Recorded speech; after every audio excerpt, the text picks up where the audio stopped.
요즘 저의 마음의 소원은 이 땅에 다시 일으킬 부흥에 대한 갈망입니다.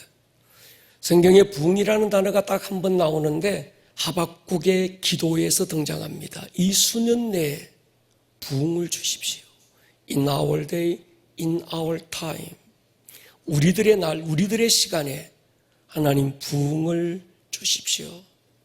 하박국 선지자가 부흥을 기도하고 노래했던 시기는 역사에서 가장 어두웠던 때, 가장 절망적인 시기였습니다. 무화과 나무에 열매가 없고 포도에 소출이 없고 외양간에 소가 없고 우리의 양이 없고 모든 것이 없고 없는 결핍의 때였지만 부흥을 주실 하나님을 기뻐하고 그는 즐거워했습니다. 오늘의 절망마저도 역전시켜 부흥의 한때로 바꾸실 하나님을 그는 기대했습니다. 여러분, 이런 때야말로 우리는 부흥을 기대해야 될 때입니다. 나의 끝은 하나님의 시작이고 나의 한계는 하나님이 일하시는 타이밍입니다. 신앙은 하나님을 기대하는 거지요. 기대가 없는 신앙은 죽은 신앙입니다. 1907년 1월 초에 이 땅 조선에 엄청난 대부흥의 역사가 일어났습니다. 이 평양 대부흥은 길선주라는 한 사람을 통해서 도화선처럼 조선 땅 전역을 강타했었습니다. 그런데 그 일이 일어나기 석 달 전 1906년 10월에 있었던 사건을 주목해야 합니다. 존 스탠이라고 하는 미국 한 선교사가 평양에 왔습니다. 자신이 경험했던 영국의 웨일즈 또는 인도의 대부흥을 소개하면서 이 땅 조선의 부흥을 일으킬 자 손들어 보라고 그 집회 모인 자들에게 강하게 어필을 했습니다. 그런데 아무도 손을 들지 않았어요. 현실을 바라볼 때 현실은 1900년도 초 이 조선의 이 현실은 아무락이 짝이 없습니다. 누구도 기대가 없고 누구도 이 땅에 대한 소망을 품을 자 아무도 없었습니다. 그런데 그때 길선주라는 한 사람이 손을 번쩍 들었습니다. 부흥은 사모하는 자의 한 사람의 가슴에서 폭발했습니다. 하나님은 부흥을 갈망하는 한 사람을 찾고 계십니다.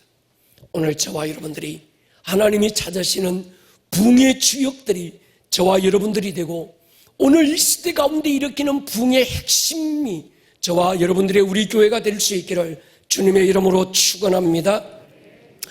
우리는 오늘의 본문 말씀을 자주 인용하기도 하고 묵상하기도 합니다. 이 말씀은 부흥과 연결이 되어 있는 말씀입니다. 28절에 보면요, 우리가 알거니와 하나님을 사랑하는 자 곧 그 뜻대로 부르심을 입은 자들에게는 모든 것이 합력하여 선을 이룬다. 이 말씀을 읽고 묵상할 때마다 한 사람이 생각납니다. 다윗이죠. 사무엘하 16장에 보면요, 같이 한번 읽을까요? 12절입니다. 시작. 혹시 여호와께서 나의 원통함을 감찰하시리니 오늘 그 저주 때문에 여호와께서 선으로 내게 갚아주시리라 하고. 이 말씀에 배경이 있습니다. 아들 압살롬이 다윗을 죽이고 왕자를 빼앗기 위해서 쿠데타를 일으켰습니다. 사랑하는 자식과 맞설 수 없었던 아비 다윗은 모든 것들을 버리고 맨발로 울며 예루살렘 성을 떠납니다. 아비 다윗의 그때 마음이 얼마나 견디기 어려웠을까요? 그런데 하필 그때 시므이라는 한 사람이 다윗을 쫓아오며 저주를 퍼붓고 있습니다. 다윗의 충복 아비새가 분노하지요. 왕이여, 내가 가서 개만 못한 저 시므이의 목을 베겠다고 말합니다. 그때 다윗이 했던 말이 이 말입니다. 저 사람이 지금 나를 저주하고 있지만 그의 저주 때문에 내가 안 되고 더 안 되고 망하는 것이 아니라 그의 저주 때문에 하나님이 이 저주를 선으로 바꾸어서 내게 역전의 은혜가 되게 하지 않겠느냐. 다윗은 최악의 상황에서도 최선의 하나님을 기대했던 사람이지요. 성령님은 역전의 은혜를 베푸시는 하나님입니다.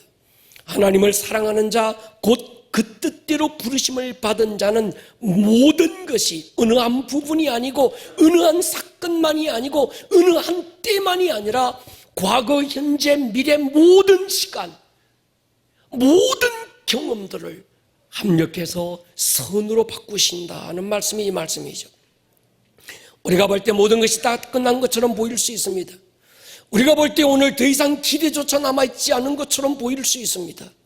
그러나 하나님을 사랑하는 자, 하나님의 뜻대로 부르심을 입은 자들에게는 모든 것이 역전의 은혜가 될 수 있습니다.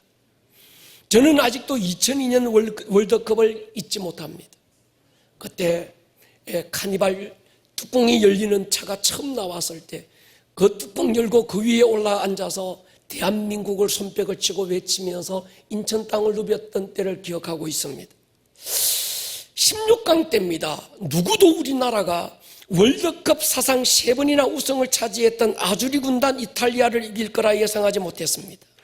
전반전 1대0으로 종료되고 누가 봐도 이제 우리는 끝난 것처럼 절망으로 보였습니다. 바로 그때 설기현 선수가 극적인 동점골을 넣지요. 그리고 연장전으로 이어져서 연장전 12분 만에 안정환의 골든골로 우리는 8강에 진출하는 기적을 보았습니다. 영국의 데일리 메일은 이날의 경기를 역대 월드컵 이변 그냥 6위에 선정했습니다. 그날에 만들어졌던 기가 막힌 말 한마디가 있습니다. 끝날 때까지 끝난 것이 아니다. 동의하십니까? 끝날 때까지 끝난 것은 아무것도 없다. 그런데 이 말은 하나님을 배경 삼은 자들만이 할 수 있는 말입니다. 하나님의 사람에게는 끝날 때까지 끝난 건 아무것도 없습니다. 우리에게는 최고의 대타, 최고의 감독 하나님이 계십니다. 아브라함은 역전의 은혜를 입고 우상 숭배자의 집안에서 믿음의 조상의 반열에 섭니다. 자식 하나 없던 그가 하늘의 별처럼 수많은 열국의 아비가 됩니다. 사기꾼이었던 야곱이 12지파의 조상이 되고 노예로 끌려갔던 버림받은 요셉이 애굽의 재상이 됩니다. 유대 광야에서 이름 없는 양치기 소년 하나가 이스라엘 왕이 됩니다. 포로로 끌려갔던 다니엘이 바벨론의 총리가 되지요. 고아로 성장했던 에스더가 왕후의 자리에 앉습니다. 그를 통해서 다 멸망하게 된 유다를 다시 일으키게 됩니다. 모르드게를 죽이려고 장대를 만들었던 하만이 그 장대에 달리게 되고 모르드게는 큰 상을 얻고 지위를 얻습니다. 무엇보다 루시의 이야기는 정말 깊은 절망에서 시작이 됩니다.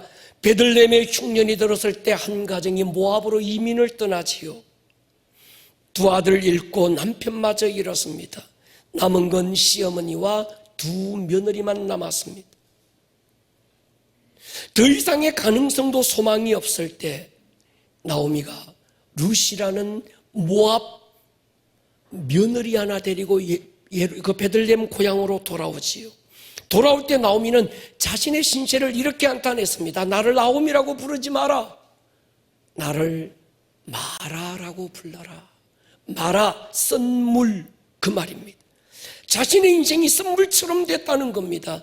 그런 썬물 인생 나오미가 루시라는 며느리와 함께 인생 역전의 주인공이 되는 이야기가 루트의 이야기고, 이것이 하나의 전설 같은 동화 속의 이야기가 아니라 실제 사건이라는 걸 우리가 이스라엘에 가보면 이스라엘은 지금도 불임절이라고 하는 절기를 지키면서 그때 하나님을 오늘의 하나님으로 기대하고 있습니다. 무엇보다 인류 역사 가장 큰 역전성은 예수님의 부활 사건이지요. 마귀가 예수님을 십자가에 매달고 승리의 쾌제를 불렀습니다. 이제 예수님은 끝났다. 하나님의 뜻은 다 게임 오버됐다.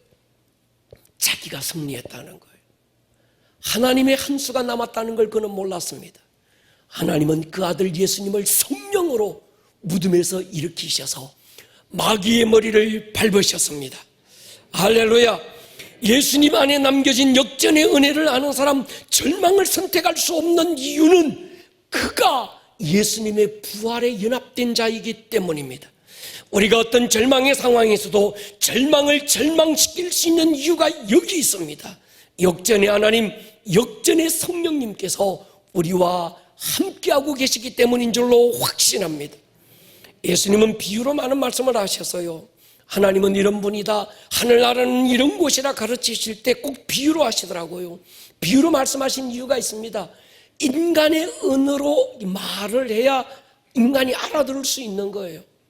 그래서 인간이 쉽게 알아들을 수 있는 언어로 비유로 우리에게 말씀하셨습니다. 누가복음 15장은 하나님은 이런 분이라 비유로 가르치실 때 길을 잃어버린 양을 찾는 목자의 이야기, 역전의 하나님에 대한 이야기였습니다. 잃어버린 드라크마의 이야기도 마찬가지입니다. 처음 드라크마를 잃었던 이 여인, 슬픔과 절망과 비통에 빠졌지만 잃어버렸다는 것으로 끝나지 않고 다시 찾은 기쁨과 축제의 이야기로 반전을 시킵니다. 죽었던 아들이라 생각했습니다. 잃어버린 아들이라 여겼습니다. 그런데 하나님의 이야기는 그것으로 끝나지 않습니다. 잃어버린 아들, 죽었던 아들 다시 품에 안고 잔치를 벌이시는 아버지의 이야기로 해피엔딩이 됩니다. 여러분, 살다가 한두 번 끝났다고 인생 끝난 게 아닙니다. 아멘 하셔야 합니다. 하나님을 사랑하는 자, 그 뜻대로 부르심을 받은 자들에게 하나님은 거듭 찾아오시고 끝없이 기회를 주십니다. 인생이 중년이라고 낙심하지 마십시오. 애프터 코로나가 어떻게 흘러가고 어떻게 우리에게 절망을 주는 전문가들의 말에 귀를 기울이지 마십시오. 우리의 마지막은 상황이 아니라 하나님께 있는 줄로 믿습니다. 야고보를 성경은 이렇게 기록합니다. 창세기 26장 보십시오.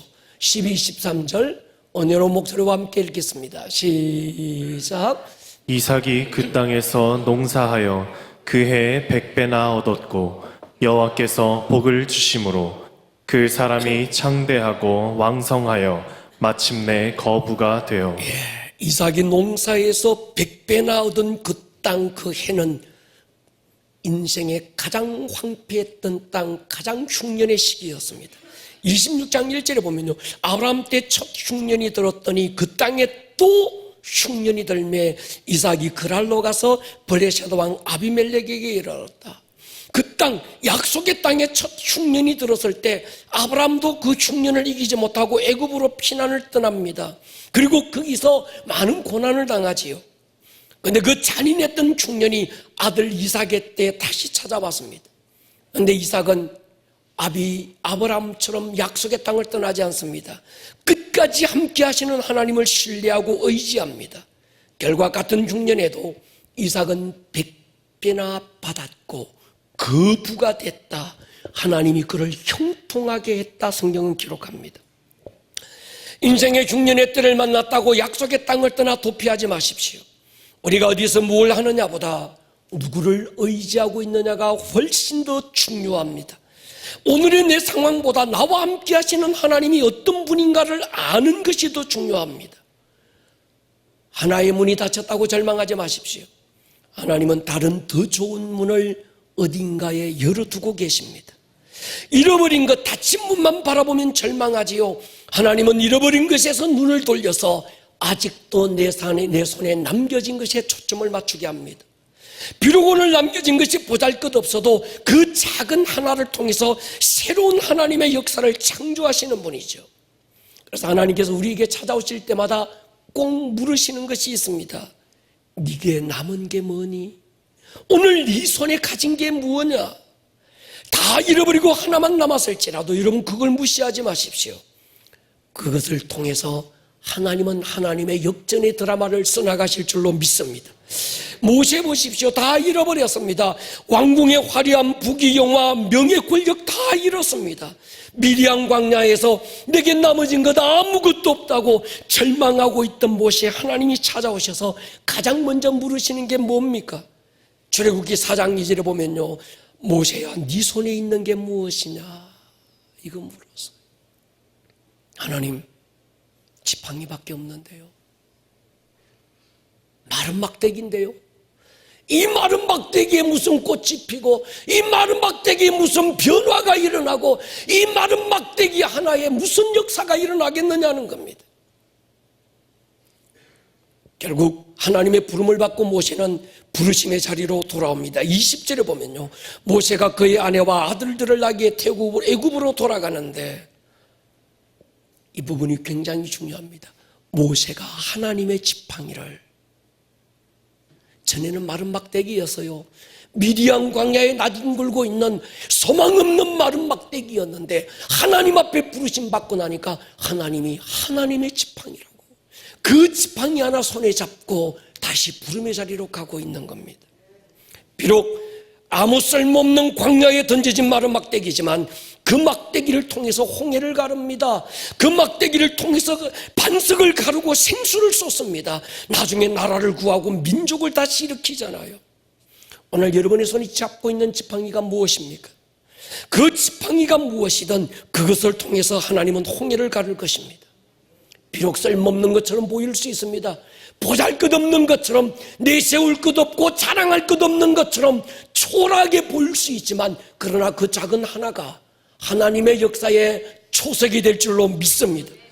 엘리사가 가뭄의 때 사르밧으로 가잖아요. 그곳에 한 과부에게 보내심을 받고 흉년의 때를 이기는 복을 받습니다. 엘리사가 가서 묻는 게 있습니다. 네게 남은 게 뭐니? 이 여인은 자기에게 남은 게 아무것도 없다고 생각했습니다. 남은 게 있다면 기름 한 병, 밀가루 한 움큼. 그건 오늘 자기와 자식이 먹고 그냥 죽을 수밖에 없는, 비록 손에 잡은 게 작은 기름 한 병이고 밀가루 한 움큼, 이건 아무 소망도 없고 기대도 없는 거라고 생각했습니다. 그런데 그걸 가져오라는 거예요. 그걸 통해서 그와 그 아들이 가뭄의 때를 이기고 나갈 도구로 삼지 않습니까? 동의하십니까? 베세다 들판에서 오병이어 보리떡 5개, 물고기 2마리, 어린 아이의 도시락 반찬 하나입니다. 주님은 제자들에게 너희가 이 모든 사람들을 먹을 걸 주어라, 이 많은 사람들이 굶주림을 해결해라. 제자들이 생각할 때 자기들은 아무것도 없는 줄 알았습니다. 이 많은 사람들을 먹이려면 200디나리온의 엄청난 돈이 필요한데 우리에게 그런 환경이 없다는 거예요. 그때 한 어린아이가 주님 손에 올려드린 보리떡 5개, 물고기 2마리를 통해서 하나님은 5,000명을 먹이고 12광주리를 남기는 역사를 이루었습니다. 오늘 여러분 손에 쥐어져 있는 것, 내가 나이가 이만큼 들고 내가 정말 내 손에 남은 건 아무것도 없는 것 같은데, 여러분 자세히 보십시오. 잃어버린 것에 초점을 맞추면 불평하고 원망합니다. 그러나 아직도 남은 것에 초점을 맞추면 감사가 돼요. 할렐루야. 오늘 본문에 보면요, 역전의 드라마를 쓰시는 하나님을 우리에게 소개하는데 2 사람에게만 주어지는 선물이라고 그럽니다. 하나님을 사랑하는 자, 그 뜻대로 부르심을 받은 자. 여러분 여기서 보십시오. 하나님을 믿는 자라고 하지 않았습니다. 하나님을 사랑하는 자라고 말하고 있습니다. 왜 하나님을 사랑하는 자라고 말할까요? 여러분, 하나님을 믿는데도 사랑하지 않을 수 있다는 말 아닐까요? 하나님을 믿으면서도 하나님을 이용하고 돈을 더 사랑할 수도 있지 않을까요? 하나님을 믿는 자라고 말하는데 여전히 세상을 더 사랑하고 있을 수도 있지 않을까요? 바울을 버리고 세상으로 떠나갔던 데마라는 사람처럼 말입니다. 믿는다고 다 사랑하는 게 아닙니다. 하나님이 존재하신다는 믿음 정도는 귀신도 믿고 있는 믿음입니다. 야고보 2장 19절 보십시오. 네가 하나님은 한 분이신 줄 믿느냐? 잘하는도다. 그 정도 믿음은 귀신도 믿고 있는 믿음이라는 거예요. 여러분, 신앙은 믿는 걸 넘어서 사랑하는 것입니다. 동의하십니까? 사랑으로 역사하는 믿음만 참 믿음입니다. 귀신이 하나님의 존재를 인정할 수 있습니다. 무당이 하나님의 존재를 부정하지 않습니다. 그렇다고 무당이 하나님을 사랑할 수는 없고 귀신이 하나님을 사랑할 수는 없습니다. 사랑이 없는 믿음 가짜지요. 부활하신 주님이 베드로를 찾아가셔서 너 나 믿니? 내 부활한 것 믿니? 그렇게 묻지 않았습니다. 요한의 아들 시몬아, 너 나 사랑하니? 그냥 사랑을 묻지 않습니다. 이 사람들보다 나를 더 사랑하느냐 묻습니다. 믿음의 핵심은 사랑입니다. 전부가 아니면 아무것도 아닌 것이 사랑입니다. 사랑은 부분으로 만족할 수 없습니다. 사랑은 전부여야 합니다. 그러므로 여러분, 진심만 가지고는 안 됩니다. 전심이어야 됩니다. 마리아는 자신의 옷값을 끼워서 향유를 주의 발에 쏟아버렸습니다. 제자들은 허비했다 책망하지만 주님은 사랑이라고 그 마음을 알아주잖아요. 사랑하면 부분 가지고 안 됩니다. 사랑하면 전부가 됩니다. 전부를 주고도 아깝지 않은 것이 사랑입니다. 예수 믿고 교회 다닌다고 다 합력해서 선을 이루는 역전의 은혜를 경험하는 건 아닙니다. 하나님을 사랑하는 자에게만 주시는 특별한 선물이고, 하나님을 사랑한다면 오늘도 그 역전의 은혜를 기대해도 충분히 좋습니다. 하나님을 사랑하는 자, 그들의 고난과 눈물을 낭비하지 않는 하나님, 눈물로 씨를 뿌린 자에게는 반드시 기쁨의 단을 거두게 하시는 하나님. 성경 어디에 하나님을 사랑하는 자 어떤 누구가 고난으로 그 인생을 끝났다 누가 있습니까? 하나님 앞에 부름을 받은 그 누구가 정말 그의 인생이 절망으로 종을 쳤다 그런 사람이 누가 있습니까? 하나님을 사랑하는 자, 아브라함부터 요한계시록에 나오는 모든 성도들의 드라마는, 그들의 인생의 드라마는 언제나 역전의 하나님이었습니다.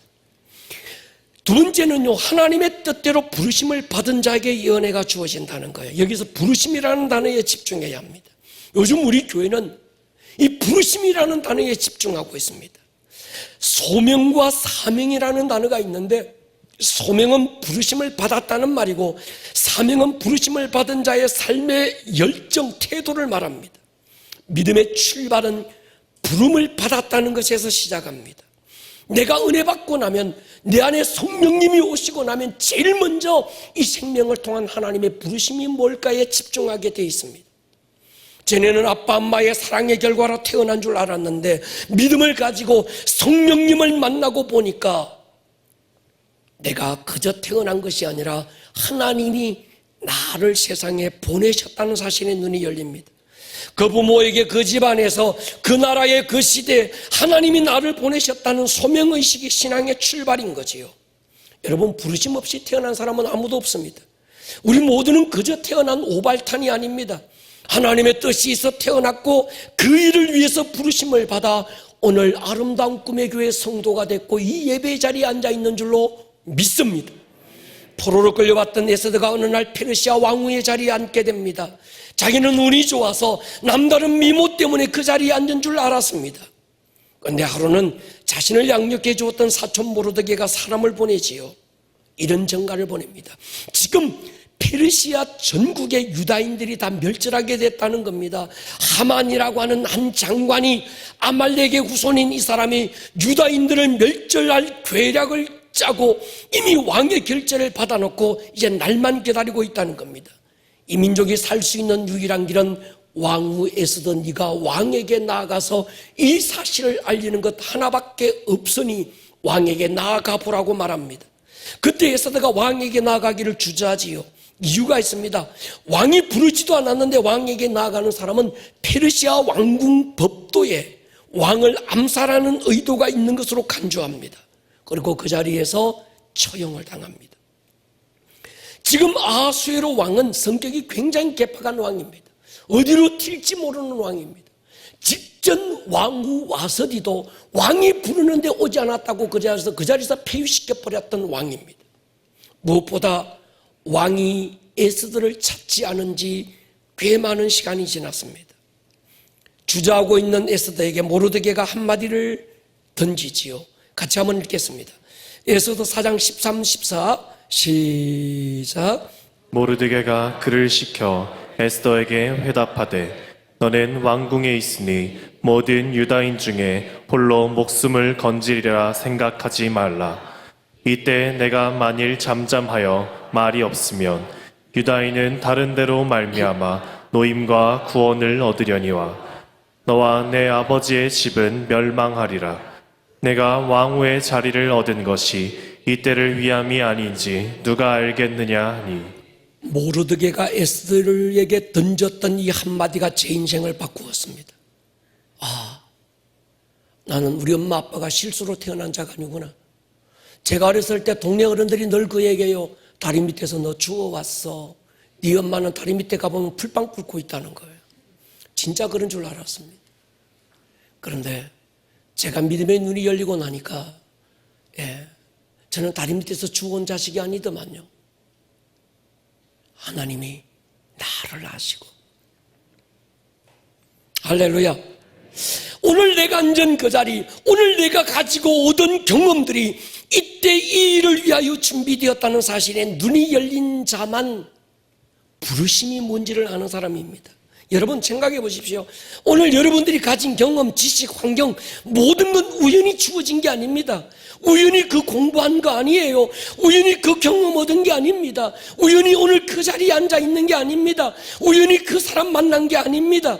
이때 이 일을 위하여 하나님이 그때 그 사람 만나게 했고 그때 그 경험 얻게 했습니다. 인생을 살면서 이런 고백이 없다면 살아온 인생 다시 돌아보셔야 합니다. 나는 이 일 때문에 이 꿈을 반드시 이루어야 된다고 하는 꿈 넘어 또 다른 꿈이 있어야 합니다. 돈 버는 것이 꿈이라면 번 돈으로 어떻게 해야 될지 또 다른 그 너머의 꿈을 우리는 찾아야 합니다. 그걸 우리는 부르심이라고 표현합니다. 이런 중심이 있는 사람에게 모든 것이 합력해서 최선이 되게 하신다. 과거의 경험이 아픈 실패든 과거의 경험이 지울 수 없는 쓰라린 그 상처든지 하나님은 그 상처 실패를 통해서 내일의 또 다른 새로운 하나님의 역사를 위해서 사용하실 수 있다는 얘기죠. 베드로 어부였습니다. 자신이 왜 그 갈릴리 바다에서 태어났고 거기서 그물 던지고 고기 잡고 있는지 이유를 몰랐더랬습니다. 그냥 그런 부모 만나서 그곳에 태어났고 물려받은 직업이 어부였기 때문에 물고기 잡는 어부가 된 줄 알았습니다. 근데 주님 만나고 부르심의 자리로 나가서 보니까 그가 그 바다에 태어난 것도 거기서 그 시간 그물을 던지고 있었던 것도 그날따라 고기 한 마리 잡지 못했던 실패 선잔을 마신 것도 하나님의 뜻이 있다는 걸 깨닫는 거예요. 다시 일으키실 초대교회의 반석이 되라고 하나님이 부르셨다는 부르심을 깨닫는 겁니다. 합력해서 선을 이룬다는 말씀을 전제로 한 단어가 있습니다. 보십시오. 우리가 알거니와. 이 말은 뭡니까? 반드시 알고 있어야 된다는 겁니다. 다른 말로는 당신은 이 사실을 알고 있느냐는 질문입니다. 알고 보면 지난날의 그 실패도 이유가 있었고 오늘의 작은 성공도 반드시 이유가 있고 그때 그 경험도 이유가 있다는 사실을 당신은 압니까? 그 경험들을 통해서 하나님은 새로운 하나님의 역사를 이루신다는 확신이 있습니까? 지금 도전하고 질문하고 있는 거지. 여러분, 우리가 정말 주님을 사랑하고 주님의 부르심을 따라 오늘을 살고 있다면 도무지 이해될 수 없는 그때 그 일, 오늘의 이 일도 합력해서 선이 되게 하시는 하나님의 한때가 있기 때문에 우리는 상처가 상처로 끝나는 것이 아니라 더 큰 꿈을 통한 치유가 되고 사명이 될 줄로 믿습니다. 내가 태어나기도 전에, 내가 하나님을 알기도 전에, 하나님에 대한 지식을 가지기도 전에 하나님은 나를 아시고 내가 아니면 누구도 대신할 수 없는 어떤 계획을 세워놓으시고 순간순간 여기까지 인도하고 계시는 분이죠. 이어지는 말씀에서 이렇게 말합니다. 29절 30절에 보면요, 하나님이 미리 아신 자들을 미리 알았다. 뭡니까? 예지. 또한 그 아들의 형상을 본받게 하기 위하여 미리 뭐 했다는 겁니까? 정했다. 예정. 이는 그로 많은 형제 중에서 맏아들이 되게 하려 하심이라. 또 미리 정하신 그들을 또한 부르시고 소명, 부르신 그들을 또한 의롭다 하시고 칭의, 의롭다 하신 그들을 또한 영화롭게 하셨다. 이 5가지가 구원의 굉장히 중요한 단계들입니다. 여기서 예정에 대한 교리를 우리가 바르게 이해하고 넘어갈 필요가 있습니다. 장로교의 예정론을 잘못 이해하면 하나님께서 창세전에 천국 갈자 지옥 갈자를 미리 정해놓았다라는 식으로 이해하면 안 됩니다. 예정에 대한 구체적인 말씀이 에베소 1장에 기록되어 있습니다. 에베소 1장 4절 5절을 보면요, 또 창세전에 누구 안에서? 그리스도 안에서 우리를 택했다. 우리로 뭐 안에서? 사랑, 예수 그리스도 안에서 그 앞에 거룩하고 흠이 없게 하시리고 그 기쁘신 뜻대로 우리를 예정하사 누구로 말미암아? 예수 그리스도로 말미암아 자기 아들이 되게 하셨다. 성경에 예정하고 택하셨다는 말씀의 근거가 이 말씀인데 이 말씀의 앞뒤 문장과 연결해서 살펴봐야 합니다. 우리를 창세전에 택하셨다는 말씀도 맞는 말씀이고 우리를 미리 예정하셨다는 말씀도 맞는 말씀입니다. 그러나 더 중요한 게 있습니다. 그리스도 안에서라는 이 말씀입니다. 쉽게는 우리를 예정하신 것이 아니라 예수 그리스도를 예정해 놓았다는 거예요. 예수 그리스도 안에 들어오는 자는 하나님이 누구도 구원하시기로 선택하신다는 말씀입니다. 여러분, 이렇게 얘기하지 않으면 굉장한 혼선이 옵니다. 처음부터 천국 갈 사람, 지옥 갈 사람 다 예정되어 있고 선택되어 있다, 이렇게 얘기한다면 오늘 우리가 예수 믿어도 만약에 선택되지 못했다면 우리는 뭡니까? 지옥 갈 수도 있습니다. 아니면 오늘 내가 예수를 안 믿고 있어도 굳이 전도하려고 안 하고 기도하려고 중보기도할 필요 없어도 그 사람이 만약 하나님 앞에 미리 구원받기로 예정되어 있었다면 지금 그렇게 쏙 바각바각 섞이지만 언젠가는 할렐루야 하고 돌아오게 되어 있다는 거예요. 그렇다면 하나님은 어떤 프로그램에 의해서 움직여지는 인격적인 분이 아니라 그런 분으로 만들고 맙니다. 하나님이 예정하신 건 예수님을 예정해 놓으시고 예수님 안에 들어오는 자는 누구도 구원하시기로 예정하신 줄로 믿습니다. 예정의 주체도 예수님이고 예정의 대상도 예수님입니다. 그런데 이게 잘못된 교리 해석이 되어버리면 사람을 예정했다고 생각하면 안 된다는 거예요. 아담과 하와가 하나님께 범죄하는 순간에 여자의 후손으로 예수님을 보내기로 예정해 놓았습니다. 창세기 3장 15절에 보면요, 내가 너로 여자와 원수가 되게 하고 네 후손도 여자의 후손과 원수가 되게 하리니, 여자의 후손은 예수님을 말합니다. 네 머리랑은 뱀의 머리, 마귀의 머리를 밟아버릴 거라는 겁니다. 범죄하고 두려워 스스로 나무 잎으로 치마를 입은 아담과 하와에게 양을 잡아서 그의 두려움을 가려주시면서 언젠가 하나님의 독생자 예수 그리스도가 어린 양처럼 이 땅에 오셔서 우리의 모든 두려움을 해결해 줄 거라는 하나님의 예정이 거기에 있었던 거죠. 사랑하는 여러분, 우리는 믿어도 바르게 알고 믿어야 될 줄로 믿습니다. 요즘 어느 누가 신학 공부했다면 사람은 성경 다 알고 있는 줄로 착각합니다. 여러분, 그렇지 않습니다. 하나님이 없는 신학들이 얼마나 많은지 아십니까? 성경을 하나님의 말씀으로 믿지 않는 신학이 얼마나 많은지 아십니까? 부활이 없다고 주장하는 신학자들이 얼마나 많은지 아십니까? 천국이 없다고 주장하는 신학이 얼마나 많은지 아십니까? 죽은 신학이 너무 많습니다. 백석신학교 학장이신 은사이신 교수님과 제가 이런 대화를 자주 합니다. 김진섭 교수님인데 제가 그 교수님 만나면 이런 대화예요. 교수님, 오늘날 교회의 근본 문제는 목회자에게 있습니다. 목회자의 근본 문제는 바로 신학교에 있습니다. 신학교 교수님들이 어디서 외국에서 이상한 공부하고 와서 학생들에게 진리를 가르치는 것이 아니라 잘못된 비진리를 가르치는 경우들이 너무 많습니다. 부활을 부정하고 천국을 부정하는 신학교 교수들이 너무 많습니다. 생명 없는 이 신학이 오늘날 교회를 망치고 있습니다. 그런 교수에게 배운 신학생이 학위만 가지고 나와서 교회에 들어와서 목회하고 교회를 개척해서 목회하고 있는 것이 오늘 대한민국의 교회의 실정입니다. 제가 교수님께 그런 말씀 드렸어요. 교수님, 제가 목회자로서 목회하고 보니까 평신도의 평균 수준도 안 되는 영성으로 신학교를 졸업하고 있는 이 현실을 교수님은 어떻게 생각하십니까? 교수님도 그러시더라고요.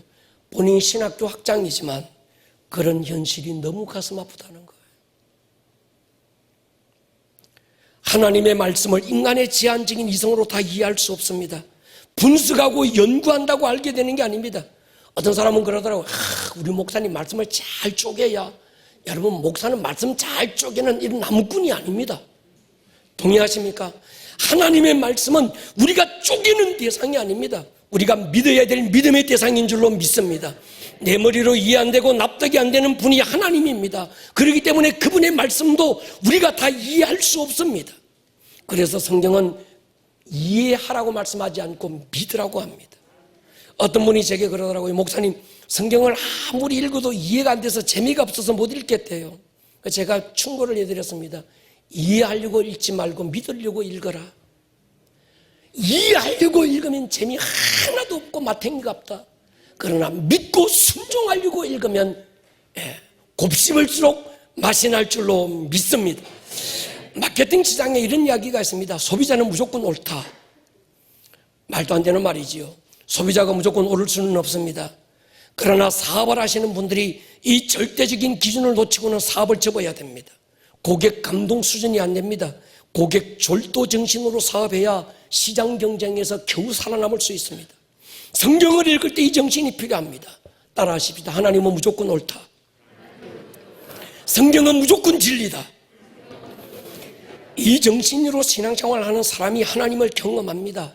머리로 분석하고 이해되는 것만 받아들이는 사람은 늘 겉돌게 돼 있습니다. 늘 그러는 거. 목사님 성경 읽어도요, 이게 성경이 이게 논리적으로 안 맞아요. 성경이요 모순이 너무 많아요. 제가 그럽니다. 모순이 많아서 하나님의 말씀입니다. 당신의 머리로는 모순이지만 하나님 볼 때는 믿음입니다. 할렐루야. 그러잖아요. 내가 이해할 수 있는 수준이라면 하나님이 나와 뭐가 다르겠습니까? 하나님은 창조주고 전능자고 인간의 수준을 뛰어넘는 하나님인 줄로 믿습니다. 그래서 바울은 이렇게 기도했습니다. 에베소 1장 17절에 보면요, 우리 주 예수 그리스도의 하나님 영광의 아버지께서 지혜와 계시의 영을 주사. 머리로 아는 게 아니라 지혜와 계시의 영을 받아야 하나님을 안다는 겁니다. 18절 19절에 보면요, 너희 마음의 눈을 밝히사. 마음의 눈이 밝아져야 부르심의 소망이 뭔지, 성도 안에 있는 기업의 영광의 풍성함이 뭔지, 지극히 크신 하나님의 능력이 내 안에 어떻게 존재하는지 알게 된다는 거예요. 여러분, 우리가 스마트폰을 사용하지만 그 원리를 다 알고 사용하는 사람은 없습니다. 여러분이 가진 스마트폰의 기능을 한 10% 이해하겠습니까? 그러지 않습니다.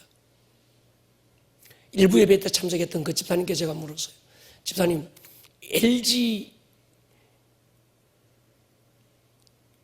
이 스마트폰에 당신이 이사잖아요. 그러면 당신이 스마트폰에서 얼마나 압니까? 목사님, 쥐꼬리만큼 안 돼. 여러분, 그냥 손가락 하나 얹으면, 아니면 스마트폰에 얼굴 가까이 대면 이 스마트폰이 똑똑해서 주인인지 아닌지 알아보고 스마트폰 열어준다는 걸 우리가 믿잖아요. 동의하십니까? 스마트폰의 작동 원리를 이해하고 분석하지 않습니다. 어떻게 이 스마트폰이 나를 알아볼까? 어떻게 내가 이게 된다고, 이게 다른 사람이 되면 안 열어주는데 내가 딱 갖다 대면 열어줄까? 막 이런 것 고민하고 이해하고 분석하고 쪼개가지고 안 열어봅니다. 그냥 열어줄 줄 믿고 얼굴 가까이 대는 거예요. 그냥 나를 알아줄 줄 알고 뭡니까? 지문 올려보는 겁니다. 구하고 찾고 두드리라 그러면 얻게 되고 찾게 되고 열린다 말씀하셨으면 그냥 믿고 구하세요. 할렐루야. 주실 줄 믿고 두드려 보십시오. 열릴 줄 믿고 두드리고 찾아보시라니까요. 그런데 어떻게 구하고 찾고 두드린다고 얻게 되고 열릴까 분석하고 이해하고 쪼개려고 하지 마십시오. 하나님의 말씀은 그대로 믿고 살아내라고 주신 말씀이지 분석하고 이해하라고 주신 말씀이 아닙니다. 동의하십니까? 똑똑할 필요 없습니다. 단순한 게 필요합니다. 성경의 역사에 하나님을 경험한 시대의 주역들 보면 다 그랬습니다. 제가 보니까 신앙의 패턴이 되게 두 가지입니다. 한 사람은 하나님의 말씀은 사실이다 믿음으로 걷는 사람이 있고, 어떤 사람은 하나님의 말씀이 사실일까 고민하고 두드리는 사람이 있습니다. 여러분, 하나님의 말씀은 우리가 인정하면 진리고 인정하지 않으면 비진리가 되는 게 아닙니다. 그 말씀은 사실이라는 믿음 가지고 믿고 깨닫고 붙잡혀 순종할 수 있기를 주의 이름으로 축원합니다. 성경을 읽다 보면 제일 재미없는 성경이 있어요. 구약에는 레위기고 신약에는 로마서입니다. 다른 이야기는 역사 쓰고 다른 이야기들은 스토리가 있어서 재미있습니다. 아브라함의 이야기 굉장히 극적이고 재미있습니다. 다윗의 이야기 굉장한 스토리가 있습니다. 그런데 이 레위기가 참 어려운 거예요. 제사들 이야기 굉장히 딱딱. 로마서도 마찬가지입니다. 여러분, 이렇게 이해하면 됩니다. 우유를 액체 상태로 두면 오래 보관 못합니다. 한 달을 넘기 어렵습니다. 상하는 거예요.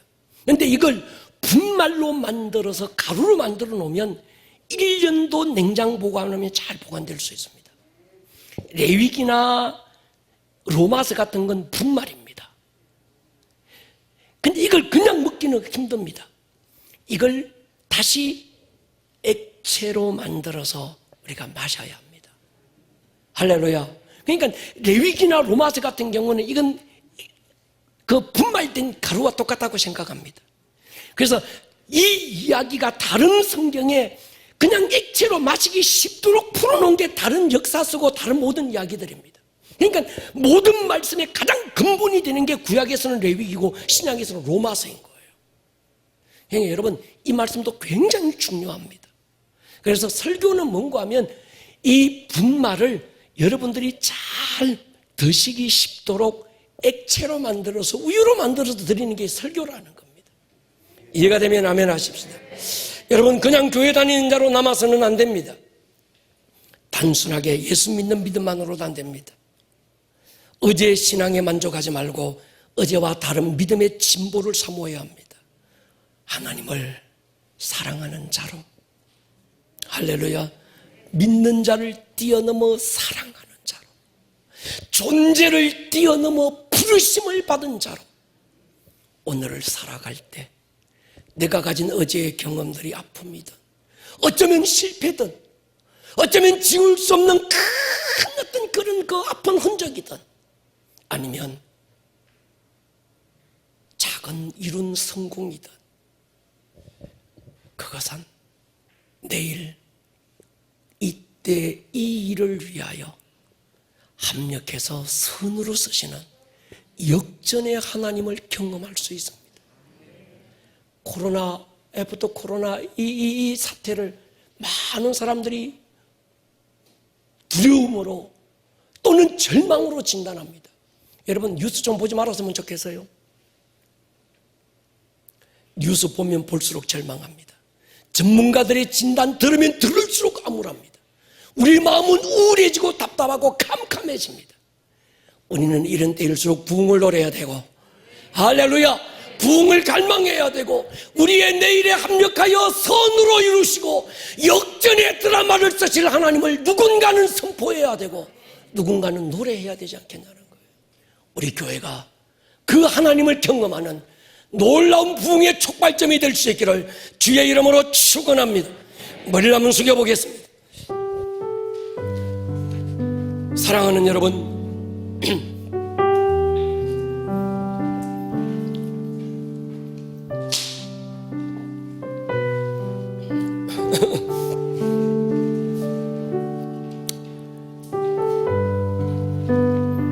주 예수의 얼굴을 구하고 예배하는 세대에 일어나 주 위에 살고 주 위에 죽으니 이것이 우리의 부르심입니다.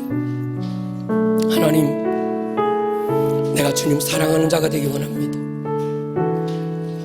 그저 태어난 조가 아니고 우주가 폭발해가지고 저절로 어떤 미생물 하나가 살아나고 그게 아메바가 됐다가 그게 원숭이가 됐다가 내 발로 걸어다니는 거 힘드니까 두 발로 한번 걸어보자, 좀 편하게 살아보자, 그래서 인간이 된 게 아닙니다. 우리 엄마 아빠가 실수로 불장난해서 내가 태어난 게 아닙니다. 혹이 그럴지라도 하나님이 허락지 않으시면 이 땅에 태어날 자가 아무도 없습니다. 오늘 여러분이 그 집안에 그 아들로 태어난 이유가 있습니다. 여러분이 아름다운 꿈의 교회, 오늘 이 시대, 오늘을 살고 있는 이유가 있습니다. 하나님이 나를 어떻게 살게 하시든 살아가는 매일의 삶 속에서 우리는 부르심을 향해서 나아가야 합니다. 성경 우리에게 말합니다. 하나님을 사랑하는 자, 곧 그 뜻대로 부르심을 입은 자들에게는 모든 것이 합력해서 선을 이루느니라. 그 자는 부흥을 달라고 기도할 수 있습니다. 주의 나라가 이 땅 가운데 다시 세워지는 기대가 있습니다. 주의 영광을 보게 해달라고 찬양할 수 있습니다.